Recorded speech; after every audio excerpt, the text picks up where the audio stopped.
माननीय अध्यक्ष जी,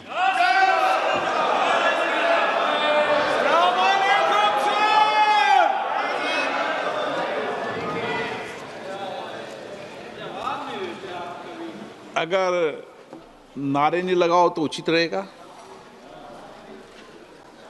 माननीय सदस्यगण, मुझे अत्यंत दुख के साथ हमारे 3 पूर्व साथियों के निधन के बारे में सूचित करना है। श्री काली प्रसाद पांडे 8वीं लोकसभा के सदस्य थे और बिहार के गोपालगंज संसदीय क्षेत्र का प्रतिनिधित्व करते थे। वे बिहार विधानसभा में भी सदस्य रहे।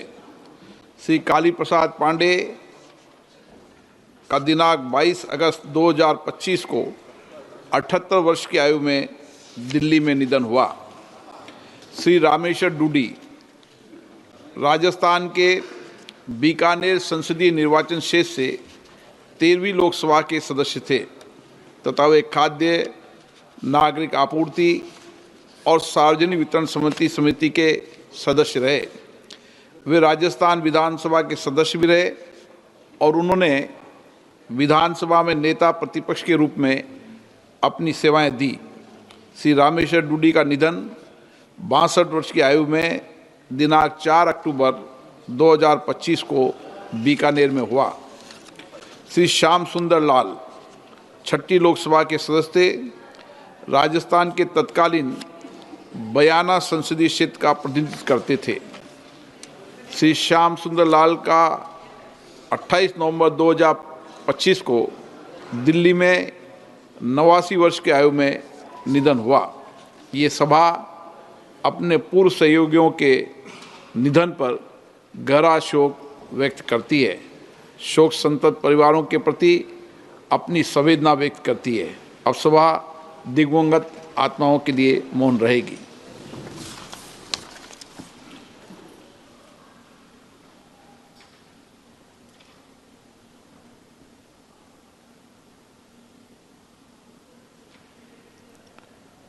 ओम शांति।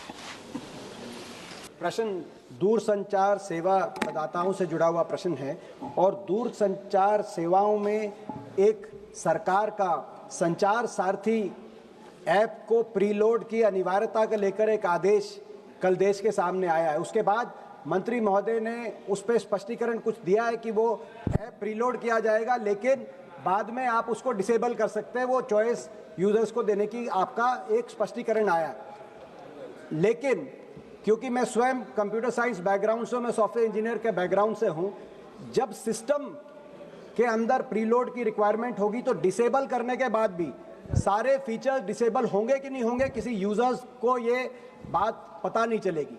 तो कहीं ना कहीं ये जो एक अधिकार है निजता का, उस पर कोई बड़ा प्रहार तो नहीं है।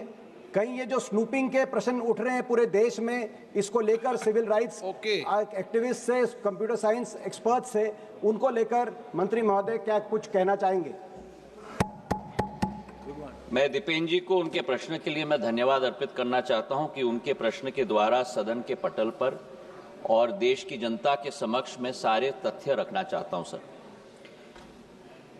दूरसंचार का क्षेत्र एक बहुत बड़ा माध्यम है लोगों को विश्व के साथ जोड़ने का, और आज देश के अंदर हमारे 1 बिलियन यूजर्स हो चुके हैं सर। लेकिन जहां सकारात्मक उपयोग भी किया जाता है, ऐसे कई तत्व हैं जो इसका नकारात्मक उपयोग भी करते हैं।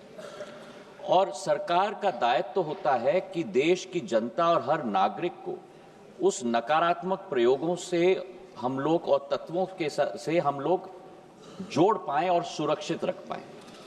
इसी सोच के साथ संचार साथी पोर्टल की हमने शुरुआत की थी सर 2023 में, और संचार साथी ऐप का प्रयोग हमने 2025 में हम लोग ने शुरुआत किया।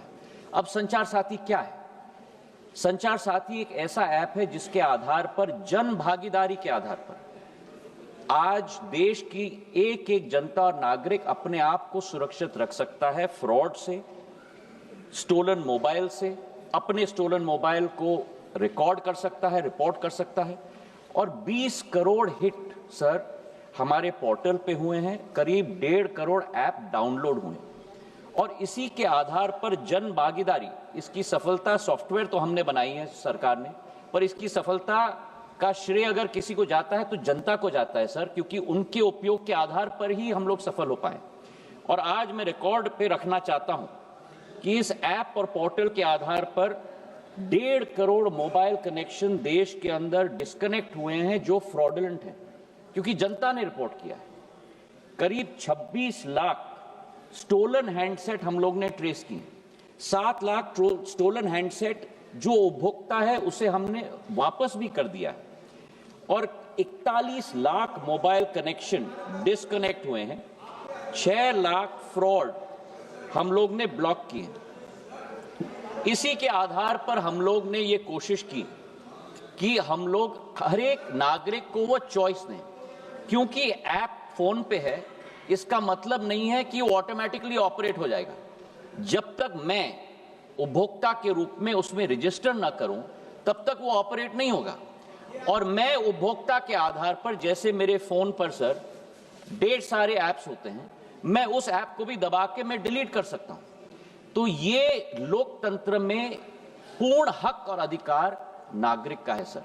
हम लोग ने केवल ये ऐप सभी को उपलब्ध कराने के लिए कदम लिया है, लेकिन फिर भी मैं सदन के पटल पे भी कहना चाहता हूं, हमारा कोई हट नहीं, इसकी सफलता का प्रयोग जनता के आधार पर हुआ है। फीडबैक हमें मिलेगा, उस फीडबैक के आधार पर अगर उस ऑर्डर में भी हम लोगों को कोई चेंज लाना है उसके लिए भी हम लोग तैयार हैं। ये मैं अवश्य कहना चाहता हूं कि इस ऐप के आधार पर न स्नूपिंग संभव है न स्नूपिंग होगा। प्रधानमंत्री नरेंद्र मोदी जी की सरकार देश की जनता के हाथों में अधिकार देना चाहती है ताकि वे अपने आप को सुरक्षित रख पाए। बहुत बहुत धन्यवाद सर। माननीय अध्यक्ष जी,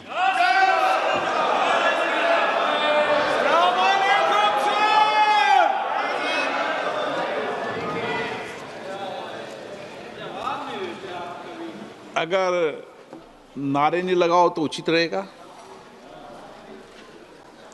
माननीय सदस्यगण, मुझे अत्यंत दुख के साथ हमारे 3 पूर्व साथियों के निधन के बारे में सूचित करना है। श्री काली प्रसाद पांडे 8वीं लोकसभा के सदस्य थे और बिहार के गोपालगंज संसदीय क्षेत्र का प्रतिनिधित्व करते थे। वे बिहार विधानसभा में भी सदस्य रहे। श्री काली प्रसाद पांडे का दिनांक 22 अगस्त 2025 को 78 वर्ष की आयु में दिल्ली में निधन हुआ।